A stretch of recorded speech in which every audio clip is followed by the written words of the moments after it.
Assalamualaikum warahmatullahi wabarakatuh. Perkenalkan, nama saya Nike Febrianita dengan NPM A1A021071 dari kelas 2C, dosen pengampu Bapak Dr. Muhammad Kristiawan MPD. Manajemen kurikulum. Manajemen kurikulum merupakan sistem pengelolaan kurikulum yang dibuat secara kooperatif, komprehensif, sistemik, dan juga sistematik sebagai salah satu cara untuk mencapai tujuan kurikulum. Bila dalam pelaksanaannya dikenal sebagai manajemen berbasis sekolah atau MBS dan kurikulum tingkat satuan pendidikan atau KTSP. Fungsi manajemen kurikulum dalam proses pendidikan, pelaksanaan manajemen kurikulum harus bisa dilakukan agar perencanaan, pelaksanaan, hingga proses evaluasi kurikulum bisa berjalan secara efektif, efisien, dan optimal.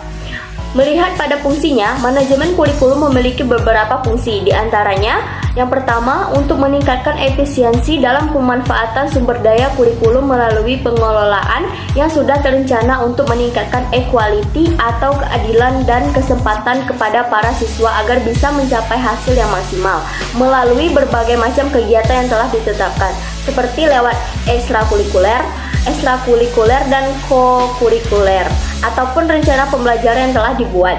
Untuk meningkatkan efektivitas dan relevansi pembelajaran siswa atau di lingkungannya, untuk meningkatkan tingkat efektivitas kinerja pengajaran atau aktivitas siswa didik agar bisa mencapai tujuan pembelajaran yang tepat. Selain itu, untuk meningkatkan efisiensi dan efektivitas dalam proses kegiatan belajar mengajar. Kemudian ada prinsip manajemen kurikulum. Selain fungsi berjalannya manajemen, kurikulum bisa memiliki prinsip yang harus selalu diperhatikan terutama saat pelaksanaannya.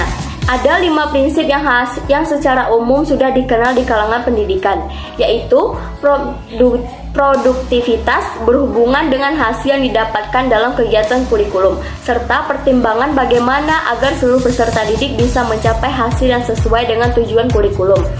Kemudian ada demokratis, berhubungan dengan proses pelaksanaan yang harus berdasarkan asas demokrasi secara keseluruhan.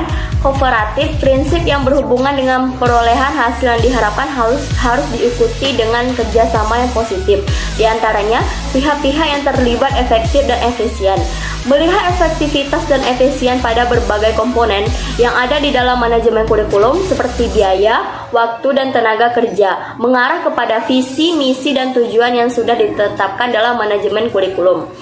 Dalam merancang sistem pendidikan yang baik dan tepat sasaran, ada perlu banyak diperhatikan. Salah satunya adalah kurikulum. Sebagai seorang pendidik, komponen yang berhubungan dengan pembuatan kurikulum seperti tujuan pendidikan, apa materi pembelajarannya, bagaimana metode pembelajaran, hingga melakukan evaluasi harus bisa dipahami dan dilakukan, bukan hanya data silabus yang sekedar dipatuhi saja. Bila ternyata variabel kurikulum yang tidak berfungsi sebagaimana mestinya, artinya kurikulum tidak berjalan secara maksimal.